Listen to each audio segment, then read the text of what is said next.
नमस्कार साथियों।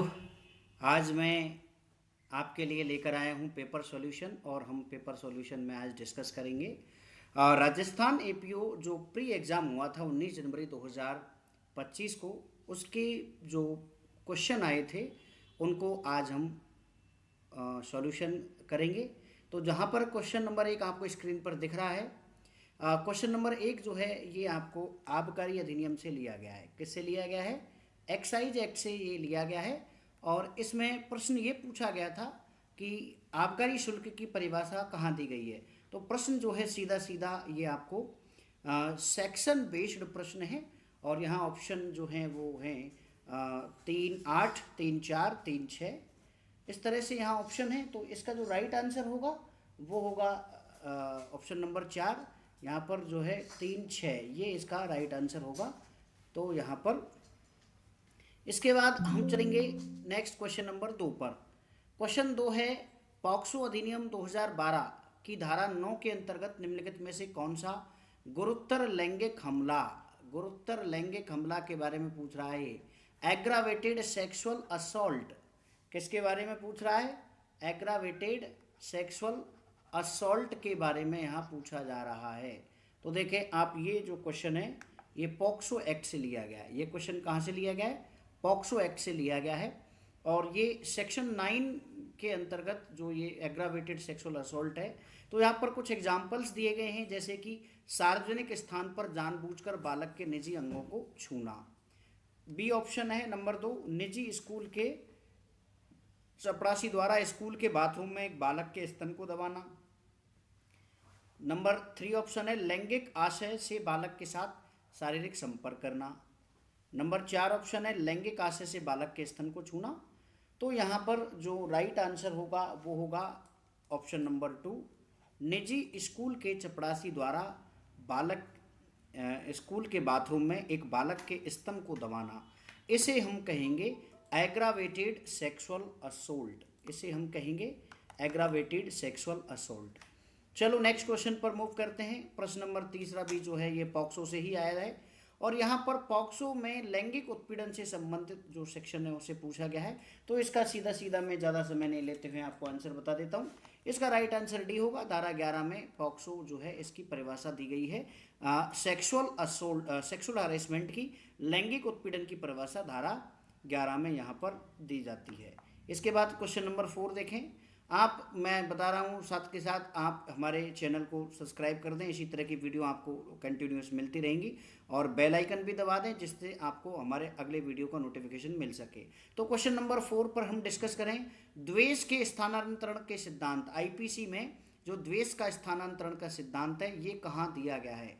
तो द्वेष के स्थानांतरण का सिद्धांत जो है वो आईपीसी में कहाँ दिया गया है? धारा 301 में दिया गया है द्वेष के सिद्धांतरण का। तो यहाँ ऑप्शन नंबर 3 है। ये बहुत ही इंपॉर्टेंट प्रश्न है, पूछा जाता रहा है एग्जाम में। क्वेश्चन नंबर 5 पर आइए।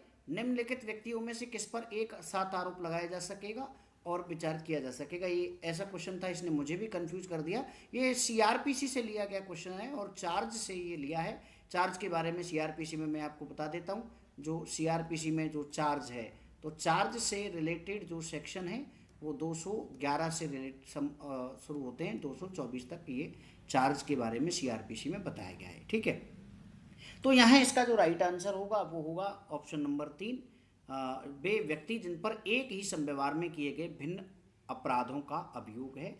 तो यहाँ पर ऑप्शन नंबर 3 जो है इसका वो राइट आंसर होगा दोस्तों। इसके बाद नेक्स्ट हम चलते हैं क्वेश्चन नंबर 6 पर। ये प्रोबेशन ऑफ ऑफेंडर से लिया गया क्वेश्चन है। और क्वेश्चन क्या है कि बंद पत्र की शर्तों के अनुपालन में अपराधी के प्रथम बार असफल होने की दिशा में शास्ति क्या है? तो अपराधी के प्रथम बार असफल होने की दिशा में शास्ति 50 रुपये तक की शास्ति यहाँ लगाई जाएगी। पॉक्सो में ये प्रश्न है। वैसे ये प्रश्न कंटेंट बेसिस प्रश्न है। चलिए इसके बाद क्वेश्चन नंबर 7 पर आइए। विधि का उल्लंघन करने वाले बालक का क्या अर्थ होगा? तो यहाँ पर ये प्रश्न जो है वो जे एक्ट से लिया गया है दोस्तों। ये प्रश्न किससे लिया गया है? जुवेनाइल जस्टिस एक्ट से लिया गया है। आरजेएस के सिलेबस में भी जुवेनाइल जस्टिस एक्ट आता है। तो विधि का उल्लंघन करने वाले बालक का अर्थ क्या होगा? तो यहाँ पर विधि का उल्लंघन करने वाले बालक का अर्थ होगा, देखो ऑप्शन नंबर ए या एक यहाँ पर राइट आंसर है।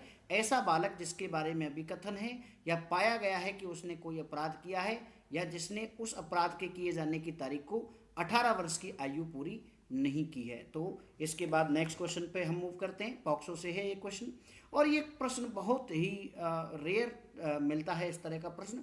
अमेंडमेंट से ये प्रश्न लिया गया है।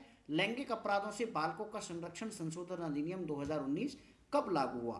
तो ये कब लागू हुआ इसके बारे में जो है डेट बात करें तो 16 अगस्त 2019 को ये लागू हुआ था दोस्तों। इसके बाद क्वेश्चन 9, और मैं अक्सर जब क्लास में भी पढ़ाता हूँ तो बताता हूँ इस प्रश्न के बारे में। इसका जो मैग्नोनेट केस, कौन सा केस है जिसे मैग्नोनेट केस के नाम से जाना जाता है?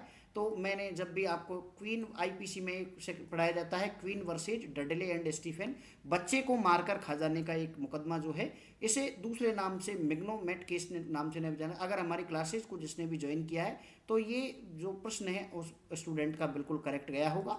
चलिए इसके बाद नेक्स्ट क्वेश्चन नंबर 10 पर मूव करते हैं। सीआरपीसी का प्रश्न है, और सीआरपीसी की 167 जो संबंधित नहीं है। ये सेक्शन पूछ रहा है कि निम्न में से कौन सा जो केस है वो धारा 167 जो है सीआरपीसी से संबंधित नहीं है। तो इसका जो राइट आंसर है वो होगा Raju Manjhi versus state of Bihar. इसका राइट आंसर दोस्तों क्या होगा? Raju Manjhi versus state of Bihar. इसके बाद आइए ST/SC एक्ट का क्वेश्चन है। ST/SC एक्ट का क्वेश्चन है। वैसे ST/SC एक्ट जो है इसमें ये APU में था और काफ़ी दूसरे स्टेट्स के एग्जाम में भी ये पूछा जाता रहा है, लेकिन RJS में तो ST/SC एक्ट नहीं आता है, पहले आता था। तो यहाँ पर ST/SC एक्ट जो है उसकी कौन सी धारा अत्याचार के अपराधों, सीधा सीधा बहुत इजी क्वेश्चन है, सेक्शन बेस्ड क्वेश्चन है, और इसका सीधा जो राइट आंसर होगा क्वेश्चन ऑप्शन नंबर जो 4 होगा। इसका राइट आंसर क्या है? राइट आंसर ऑप्शन नंबर 4 है। धारा 3 जो है वो एट्रोसिटी ऑफेंसेस की पनिशमेंट और एट्रोसिटी की डेफिनेशन दोनों के लिए बात करती है। क्वेश्चन नंबर 12 पर आएंगे। प्रश्न नंबर 12 देखें क्या है। प्रश्न नंबर 12 ये है कि देखो ये प्रश्न प्रॉब्लम बेस्ड प्रश्न है, और ये प्रश्न जो है बहुत ही डीप का प्रश्न है। जिसने इलास्ट्रेशंस को ठीक से पढ़ा है वो इस प्रश्न का आंसर करेक्ट दे पाएगा। प्रश्न यह है कि क्या अमुक दिन कलकत्ता में था।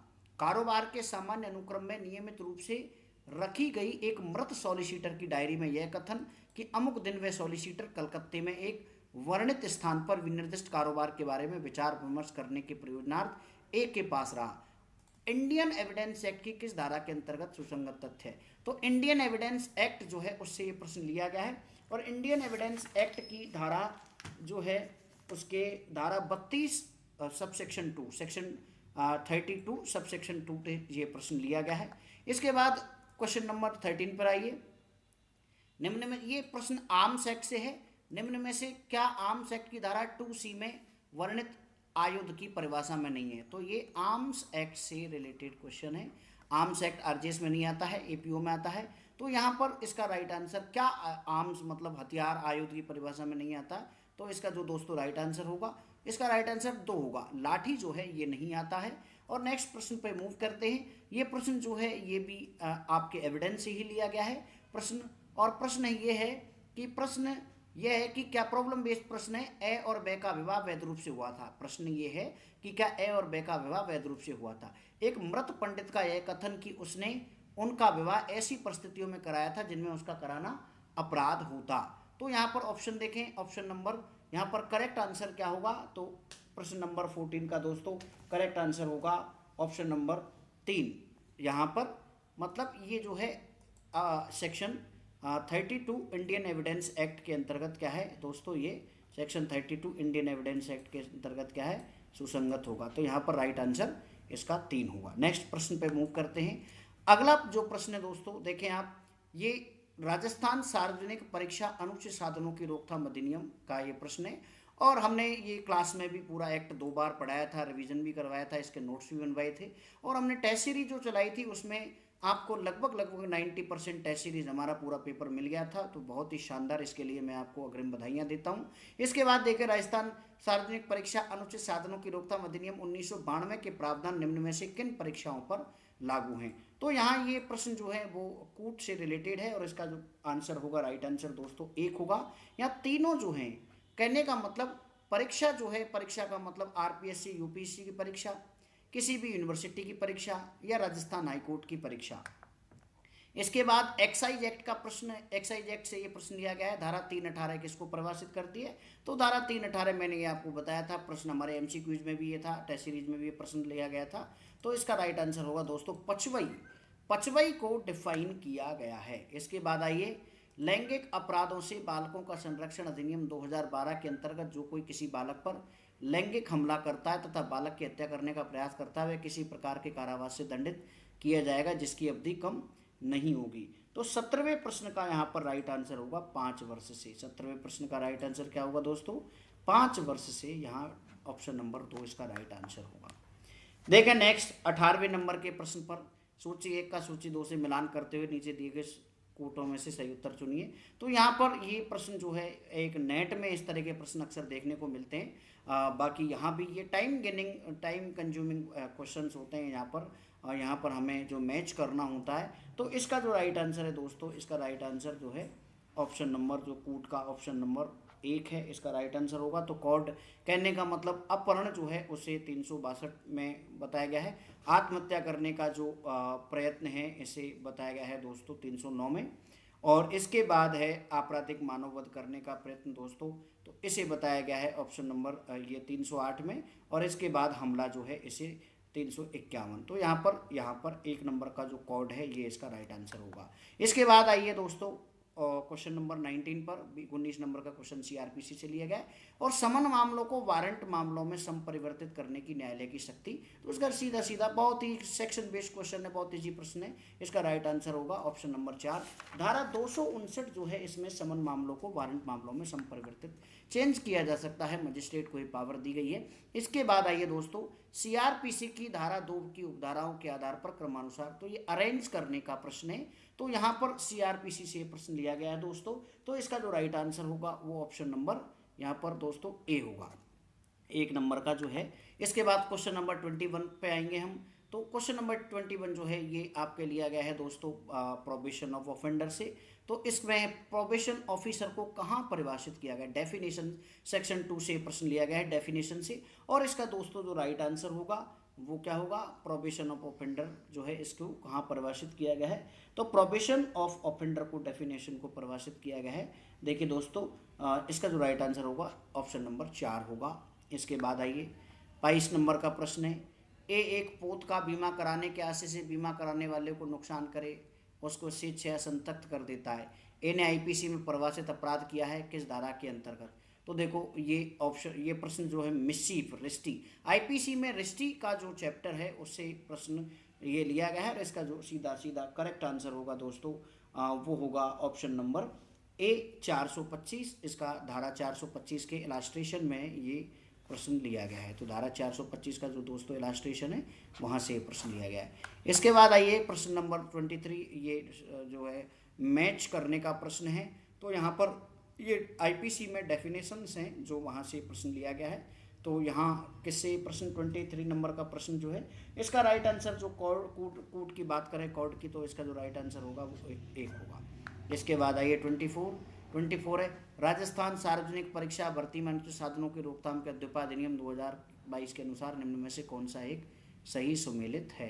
तो यहाँ इसका जो राइट आंसर होगा 24 का दोस्तों वो होगा यहाँ पर परीक्षा केंद्र में प्रवेश का प्रतिषेध। तो 1 नंबर का ऑप्शन यहाँ पर करेक्ट होगा। चलिए आर्म्स एक्ट से प्रश्न है 25 नंबर का, आयुध अधिनियम 1959 की किस धारा के अंतर्गत मजिस्ट्रेट को अग्नायुधों और गोला बारूद की तलाशी और अभिग्रहण की शक्ति प्राप्त है? तो यहाँ पर दोस्तों देखें आप, ये जो सेक्शन है कौन से सेक्शन में? तो इसका जो राइट आंसर है वो होगा दोस्तों सेक्शन नंबर 22, इसका राइट आंसर होगा। 2 नंबर का करेक्ट आंसर है। ये प्रश्न हमने टेस्ट सीरीज में भी रखा था, अगर आपने टेस्ट सीरीज ली है तो आपको याद आ गया होगा। क्वेश्चन नंबर 26 देखें। प्रश्न यह है कि क्या ए ने बी की हत्या की उस स्थान पर जहां हत्या की गई थी या उसके समीप भूमि पर गुत्थम गुत्था से बने हुए चिन्ह सुसंगत तथ्य हैं? यह दृष्टांत इंडियन एविडेंस एक्ट की किस धारा से संबंधित है? तो ये दोस्तों सीधा सीधा दृष्टांत जो आप पढ़ोगे वहाँ ये प्रश्न मिल जाता है पूरा दृष्टांत। धारा 7 इसका राइट आंसर होगा, ऑप्शन नंबर 2 इसका दोस्तों राइट आंसर होगा। तो इसका राइट आंसर दोस्तों क्या होगा? इसका राइट आंसर ऑप्शन नंबर 2 होगा। इसके बाद आइए 27 है, अनुसूचित जाति और अनुसूचित जनजाति अधिनियम 1959 की धारा 5 में पश्चातवर्ती दोष सिद्धि के अंतर्गत SC/ST एक्ट से प्रश्न है। तो दोस्तों इसका जो राइट आंसर होगा 27 का ऑप्शन नंबर 3 होगा। नेक्स्ट प्रश्न पर चलते हैं। ए देखती है कि उसका पति बै की हत्या कर रहा है।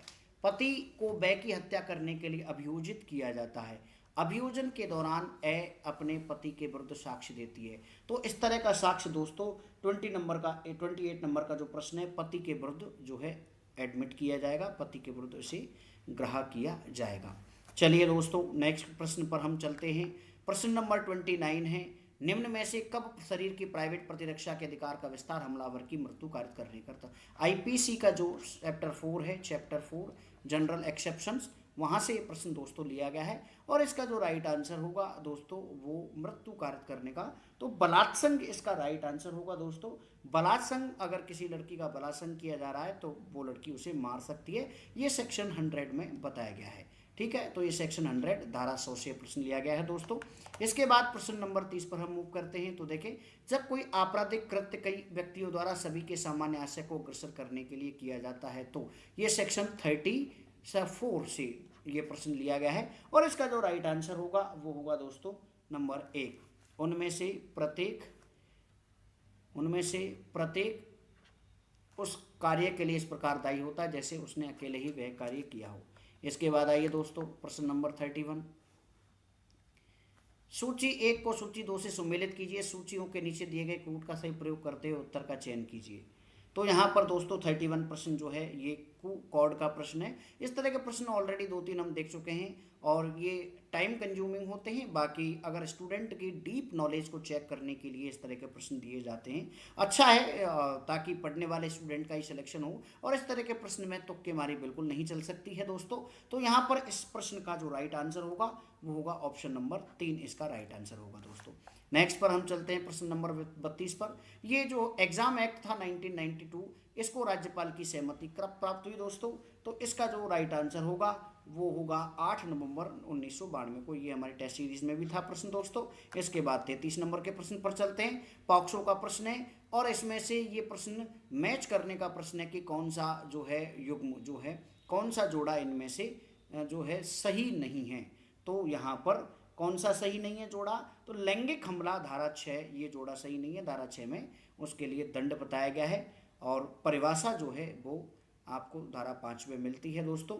तो ये 5 में जो परिभाषा है वो आपको गुरुतर प्रवेशन लैंगिक हमले की मिलती है। चलिए इसके बाद आइए question number 34, probation of offender की कौन सी धारा परीक्षा अधिकारी की रिपोर्ट गोपनीय होने से संबंधित है। ऑप्शन नंबर 2 करेक्ट आंसर है, धारा 7 में बताया गया है। इसके बाद प्रत्येक सेशन खंड के लिए कौन सेशन न्यायालय CRPC की धारा 6-7 स्पष्ट लिखा हुआ है। राज्य सरकार की जिम्मेदारी है कि सेशन खंड स्थापना करे, सेशन न्यायालय की स्थापना करे। इसके बाद प्रश्न नंबर 36 देखें दोस्तों। ए उस स्थान पर कुल्हाड़ी से लकड़ी काट रहा है जहां बच्चे खेल रहे हैं, कुल्हाड़ी छिटक जाती है और पास के एक बच्चे को मार देती है। ए दोषी है, सदोष मानववध जो हत्या नहीं है, कोई अपराध नहीं, उपेक्षा द्वारा मृत्यु कारित करने का, हत्या का और अनुत्तरित प्रश्न। तो प्रश्न नंबर 36 जो है इसका जो दोस्तों राइट आंसर है ऑप्शन नंबर 3, इसका राइट आंसर होगा उपेक्षा द्वारा मृत्यु कारित करने का। प्रश्न नंबर 37 देखें। अधिनियम 2022 जो है एग्जाम एक्ट के बारे में प्रश्न है। तो अधिनियम जो है 2022 दोस्तों, ये प्रश्न जो है आप देखें 37।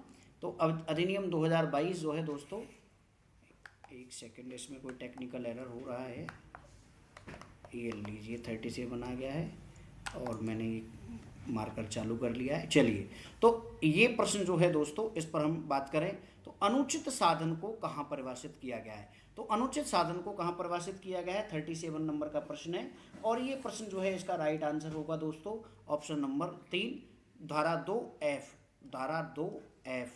2(6) में परिभाषित किया गया है। मैं थोड़ा सा पानी पी लेता हूँ दोस्तों। इसके बाद प्रश्न नंबर 38 पर आइए। प्रश्न नंबर 38 जो है CRPC जो है इसकी धारा 262 जो है दोस्तों, 262 CRPC की धारा 262 जो है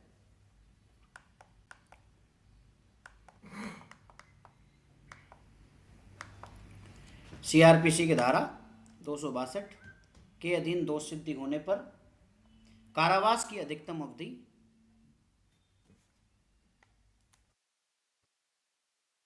तो यहाँ पर 38 नंबर के प्रश्न का दोस्तों जो राइट आंसर होगा वो होगा 3 माह। राइट आंसर क्या होगा? 3 माह। तो यहाँ पर जो राइट आंसर होगा 3 माह। इसके बाद आइए प्रश्न नंबर 39। प्रश्न नंबर 39 पर आएंगे तो 39 देखें। प्रश्न नंबर 39 है, किस बात में अभिनिर्धारित किया गया है कि भारत में कारित अपराध का विचारण भारत में न्यायालय द्वारा किया जा सकता है चाहे अपराध का कर्ता भारत या विदेश में निवास करता है? तो दोस्तों इसका राइट आंसर जो होगा ये इसका मुबारक अली वर्सेज बम्बई, ये हमने आईपीसी जब पढ़ाते हैं तो हमने ये प्रश्न आपको लिखवाया भी है, ये जजमेंट। नेक्स्ट पर हम मूव करते हैं। निम्न में से किस तिथि को आयुध अधिनियम जो है 1959 वो लागू हुआ? तो आर्म्स एक्ट को कब एप्लीकेबल किया गया ये है, तो इस प्रश्न का जो राइट आंसर होगा दोस्तों 1 अक्टूबर 1962 को आर्म्स एक्ट जो है उसे क्या किया गया? एप्लीकेबल किया गया था दोस्तों। ठीक है, तो आज की वीडियो में दोस्तों मैं 40 प्रश्न ही कराऊंगा। अब कानून से संबंधित एपीओ प्री के जो प्रश्न हैं 30 प्रश्न रह गए, 70 प्रश्न आए थे और उसके बाद 15 हिंदी 15 इंग्लिश। तो मैं फर्स्ट पार्ट जो है इस वीडियो का उसमें 40 प्रश्न को ही मैंने सॉल्यूशन करवाया है। वीडियो लंबा हो जाएगा, आप भी बोर हो गए होंगे। और मैं सेकंड पार्ट जो है कल उसमें आपको बाकी के 30 प्रश्न जो हैं कानून के उनका आंसर दूंगा दोस्तों। चलिए हमारे चैनल को सब्सक्राइब कर दीजिए, ओके, बेल आइकन दबा दीजिए। धन्यवाद दोस्तों।